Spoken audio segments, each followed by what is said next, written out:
a new broom, kubadilisha ndio tabadilisha. Chui habadilishi rangi yake. Wenzetu hatuamini watabadilisha. La kabisa. Allow me also to have our running mate say something. She's passionate about women. Yes, and you know. How are you going to fight corruption? Are we going to hang them out? Are we going to hang people? We shall follow the law. We shall effect the law. The law is not thoroughly effected. That's number one. Number three, in fighting corruption, we have lacked determination and resolve. Lee Kuan Yew, the first Prime Minister of Singapore, the way he fought corruption was he took his close friends who are ministers and with whom they fought corruption, they fought the colonial government. He took them to jail when they got involved in corruption. My running mate and I have said to each other, if I'm involved in corruption, she'll be the first one to seek my impeachment and go to jail. If she is, she will also go to jail. Those that have been involved in corruption and scandals, we are still telling Kenyans, we shall ask them to account. We shall want to know where did corruption go. So it's by also setting examples, effecting the law, recovering our stolen wealth, not doing some aesthetics that we are fighting corruption. We have not even touched the surface of corruption, scandals, and our stolen money. That money can bring total health care. It can bring free education, the one that has stolen and is abroad. It can reward the farmers, and it can ensure that we move from poverty and we start going to the next level. Kenya is not a poor country. Kenya is resourced. I told the people by way of a testimony in church, take the 2 billion, and that's just government, it's lost through governmental corruption. We are not dealing with the other corruption. Multiply it by 30 days, that is 60 billion. Multiply it by a year, 720 billion. Even that alone, before we add, we shall do that by clogging corruption. Corruption, bureaucracy, maladministration are what have brought about poverty. We shall fight corruption and have the money that goes through corruption and in pockets of individuals and cartels come to address the issues that are making us have high cost of living. We shall bring industrialization. We shall bring easy credit for farmers, for the youth, for women, for small businesses. We shall share equally.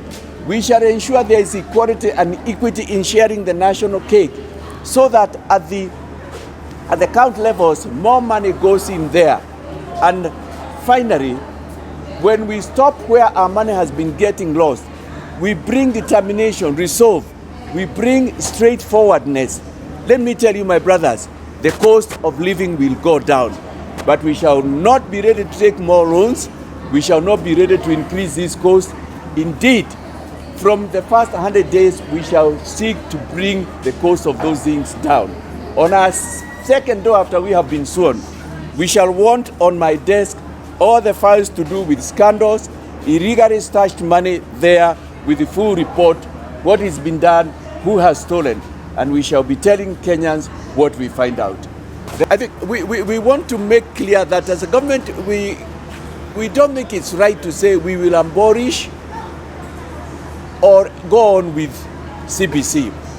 What we shall do as soon as we are in office within the first 100 days, we shall also sit down with all stakeholders, the parents, the experts, the researchers, and the government, and other non-government organizations, and find out how the burden on the parents, on the guardians, on the supporters, and also the burden on the children can be minimized, and how we can marry that with the fact that the intentions and the outlooks of CBC are good. Bring talent.